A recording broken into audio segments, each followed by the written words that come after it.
ย่อขันเข่าขึ้นเนื้อหัวขอน้อมถวายเข้าบิณฑบา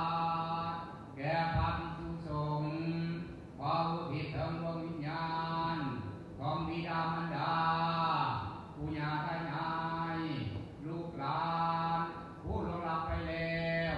ขอให้มาเอาของทานอันนี้ขอพระพุทธจงจำขอพระธรรมจงแจ้งเทวดาทุกแห่งแจ้งตัวจักรวาลนั่นก็ขาดเถิดสุทินังวาตเมธานังทานเมปาริสุทธังอาสาวะทายนาวังโหตุอานาคติกาลีเฮายินดีให้ทานด้วยวัตถุสิ่งของขอจงสำเร็จเสริมมรรคผลธรรมอันวิเศษสิ้นกิเลสอาสวะไขให้สิ้นไปแห่งเครื่องร้องสันดานนิราเรียกว่าพานิพานในอนาคตการอันจะมาในภายข้างหน้าคุณก็ขาดเถิดอิมานิมายังพันเตภัตตานิบินดิปตานิปัจจญาธานานิปาติขันหาตุอัมหากังอิคาลตังยิตายาสุขายาทาเตพาสมเจริญพวกขน้อยทั้งหลายขอน้อมถวายภัตตาหารเข้าบิณฑบา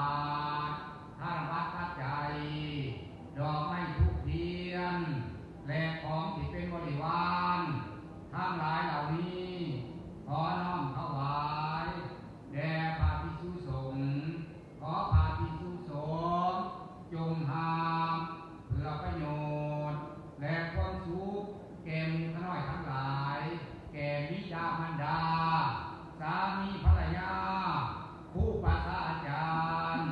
ญาติและมิตรเจ้าที่เจ้าทานเจ้ากรรมนายเวรขอให้มาหาเอาของท่านอันนี้ท่านได้รับแล้วขอให้ไปเกิดบอนดีมีความสุขถ้าทุกข์ทุกข์ขอให้พ้นจากทุกข์ถ้าว่าสุขแล้วขอให้ทุกข์ยิ่งขึ้นไปนั่นก็ขาดเถิดนิพพานังปรมังสุขังนิพพานา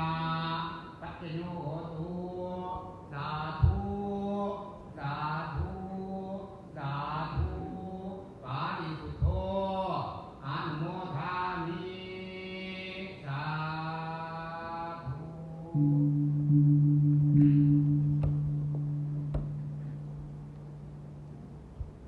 เอาอันนี้ก็ครอบครัวนักรัศมีมุยพระจันทร์บาลสวงไซบาลสวงไซนครไกรสอนสวนเขตมุทนาคณะข้าพเจ้าพัฒนีขออุทิศไปถึง